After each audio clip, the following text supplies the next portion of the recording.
नहमदुहु व नुसल्ली अला रसूलिहिल करीम। अऊज़ु बिल्लाहि मिनश शैतानिर रजीम। बिस्मिल्लाहिर रहमानिर रहीम। वतरल जिबाल तहसबुहा जामिदतन वहिय तमुर्रु मर्रस सिहाब सुनअल्लाहिल्लज़ी अत्क़ना कुल्ला शैइन इन्नहु खबीरुम बिमा तफ़अलून। सदक़ल्लाहुल अज़ीम। हर किस्म की हम्द व सना अल्लाह ताला की ज़ात वाला सफ़ात के लिए, जो सारे जहानों का खालिक व मालिक और परवरदिगार है, और लाखों करोड़ों दुरूद व सलाम इमामुल हरमैन ख्वाजा बदरुल हुनैन सैयद सकलैन जद्दुल हसन वल हुसैन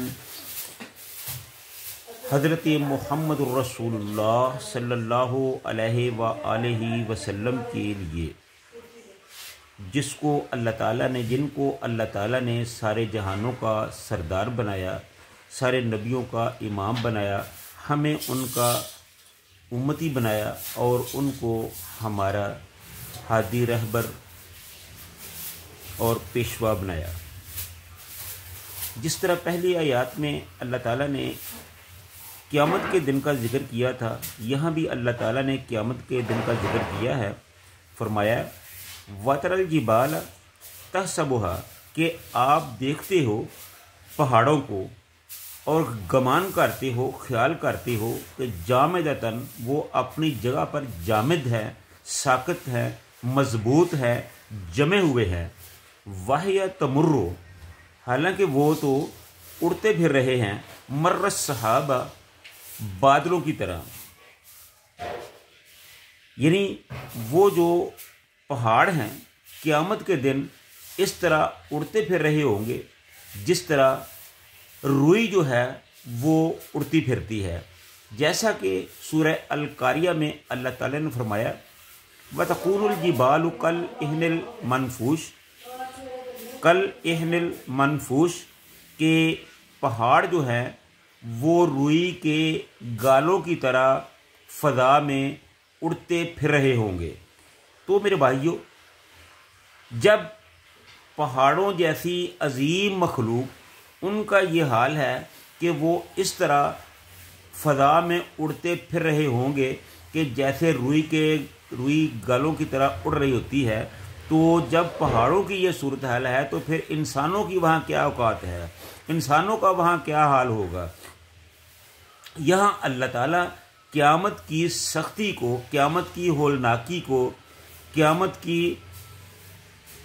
के दिन की सख्तियों को बयान कर रहे हैं कि वो दिन बड़ा सख्ती वाला होगा, वो दिन बड़ी आजमाइश वाला होगा, वो दिन बहुत ही सख्त होगा कि उस दिन में ना पहाड़ बचेंगे, ना दरिया बचेंगे, ना समंदर बचेंगे। दुनिया की तमाम बड़ी से बड़ी चीज़ें जो हैं वो अल्लाह के हुक्म से ख़त्म कर दी जाएंगी। तो जब इतनी बड़ी चीज़ें नहीं बचेंगी तो फिर वहाँ इंसान की क्या औकात है। सुन अल्लाहिल्लज़ी, ये सब कुछ उस अल्लाह की ज़ात की कारीगरी है, उस अल्लाह की ज़ात ने इसको बनाया है।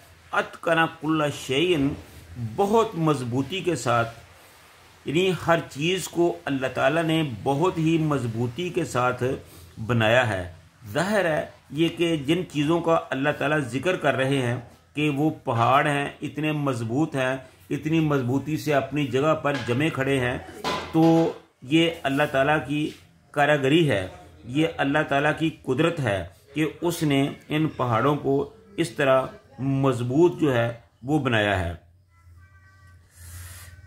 वो अपनी जगह पर जमे हुए हैं, इन्हें कोई चीज़ हिला नहीं सकती। वो क़यामत के दिन बादल की तरह फ़ज़ा में उड़ते फिरेंगे। क़यामत के दिन पहाड़ों के मुख्तलिफ अहवाल मज़कूर हैं। सब का हासिल ये है कि इनको अड़ाकर ज़मीन को साफ़ कर दिया जाएगा। अगर फरमाया कि सुन अल्लाहिल्लज़ी अत्क़ना कुल्ला शैइन, इत्क़ान का मानी है किसी चीज़ को पूरी महारत के साथ मजबूत बनाना, यानी पहाड़ों को बादलों की तरह उड़ा देना। इस अल्लाह की कारीगरी है जिसने सिर्फ पहाड़ ही नहीं बल्कि हर चीज़ को मजबूत बनाया, यानी आसमान बनाए, आसमानों के की जो मखलूक़ात हैं, चाँद, सूरज, सितारे, ये सारी चीज़ें बनाई। तो ये इस बात की दलील है कि अल्लाह ताला हर चीज़ पर पूरी कुदरत रखता है। जो इन चीज़ों को बना सकता है वो इन चीज़ों को ख़त्म भी कर सकता है। अल्लाह का इख्तियार है इन चीज़ों पर कि वो जब चाहे इन चीज़ों से जो चाहे काम ले, जब चाहे तक चाहे इनको कायम रखे, जब चाहे इनको ख़त्म कर दे। दुनिया की कोई ताकत अल्लाह को रोक नहीं सकती, उसके इरादे में खलल नहीं डाल सकती। अल्लाह ताला अपने इरादे में खुद कफ़ील है, किसी का मोहताज नहीं है। वो जो चाहता है वो कर गुजरता है, उसको कोई पूछने वाला नहीं है। वो हर चीज़ से पूरी तरह बाखबर है, क्योंकि इत्तिकान ये कुदरत के बगैर मुमकिन नहीं और कुदरत इल्म के बगैर मुमकिन नहीं। इसका मतलब ये है कि इसके इल्म और कुदरत से ही क़यामत कायम होगी, यानी कि वही है जो तमाम चीज़ों का मालिक है। जब तक वो चाहेगा इनको कायम रखेगा, जब चाहेगा इसको ख़त्म कर देगा। हाँ, एक चीज़ है जिसको याद रखना है, याद रखने वाली है कि वो क़यामत का जो दिन है वो हर सूरत में अपने मुकर्रर वक्त पर आने वाला है। उसके इनकार की कतअन कोई गुंजाइश नहीं है। अगर उसका इनकार कर दिया जाए तो फिर कोई चीज़ भी ऐसी नहीं है जिसको माना जाए, क्योंकि यही हर चीज़ की बेस है, यही बुनियाद है।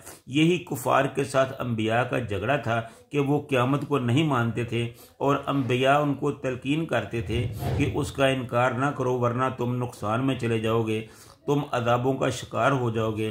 तो जब वो नहीं मानते थे तो फिर बिलाखिर वो ख़त्म कर दिए जाते थे। तो इसी तरह ये भी बहुत ज़रूरी है कि अल्लाह के इस फरमान को माना जाए कि क़यामत कायम होने वाली है, उसके बगैर कोई चीज़ मुमकिन नहीं है। ये दिन हर ज़ी रूह को देखना ही है।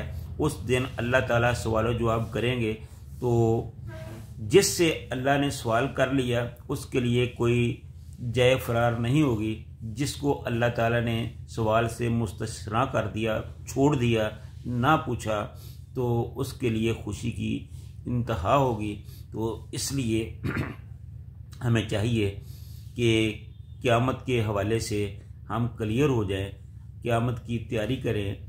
जैसा कि कुरान पाक में फरमाया कि या अय्युहल्लज़ीना आमनू,